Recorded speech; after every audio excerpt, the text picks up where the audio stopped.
Juda qiziq savol bilan murojaat qilishdi. Bugun qabulimizga kelganlar. Eko amaliyotni bajarmoqchiman.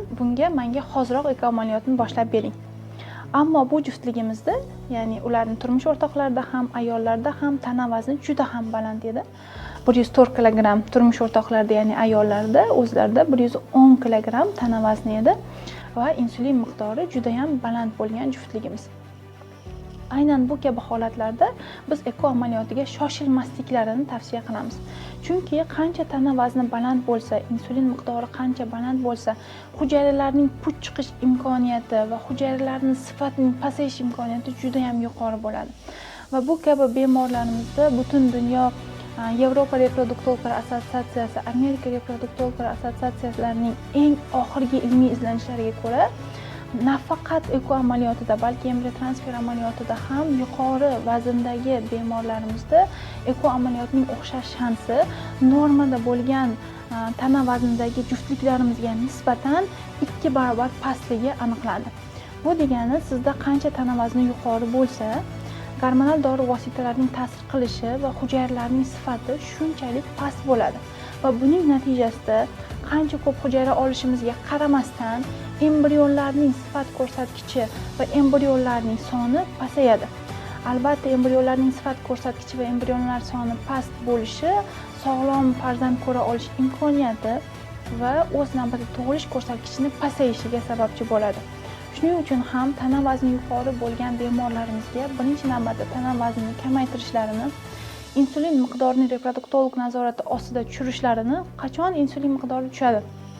Sog'lom turmush tarzini bajarish, 10 ming qadam yurish, vaqtida uxlash va inazitol dori vositasi, ya'ni B8 vitamini kuniga 2 dan 2 mahal, qolgan holatlarda qolgan dori vositalarini shifokor nazoratida iste'mol qilishlarini tavsiya qilgan bo'lamiz.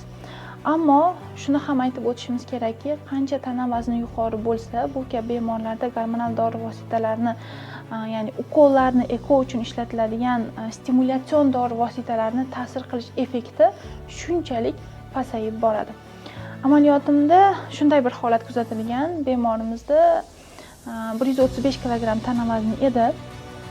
Bu juftligimizni biz 50 kg, ya'ni 85 kg ga tushirdik, 50 kg tana vaznini yo'qotdik va ularda dastlabki holatda 2-3 joyda eko amaliyoti bajarilgan va eko amaliyotida umuman bitta ham embrion hosil bo'lmagan.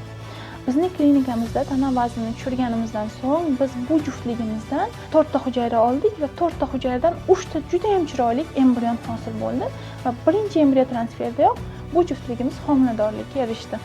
Shuning uchun ham tana vazni bu eko amaliyoti uchun juda ham muhim. Nafaqat eko amaliyot, embrion transfer amaliyotida ham, ya'ni ko'plab bemorlarimiz embrion transfer eko amaliyotidan keyin, ya'ni tuxum hujayralari yig'ib, embrion holatiga keltirilgandan so'ng xotirjamlikka tushishadi va biz buyurgan dastlabki diyetalarni, sog'lom turmush tarzini, yurishni, vaqtida uxlashni, endi embrionim bor-ku, endi menga bu kerak emas deb o'ylashadi va tashlab qo'yishadi.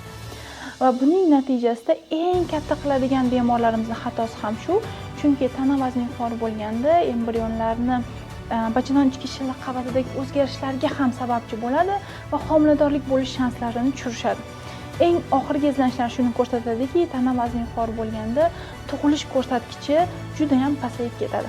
Shuning uchun siz kabi bemorlarimizda, ya'ni tana vazni yuqori bo'lgan bemorlarimizda nafaqat eko amaliyoti, nafaqat tabiiy homiladorlik, nafaqat inseminatsiya jarayoni, umuman homiladorlikka tayyorlanish jarayonida siz tana vazni normaga keltirgan holatdan so'nggina homiladorlik uchun tayyor bo'lishingizni eslatib o'tamiz va qat'iy tayinlaymiz. Sog'lom turmush tarzi, 10 ming qadam yurish, vaqtida uxlashni hech qachon kanda qilmang.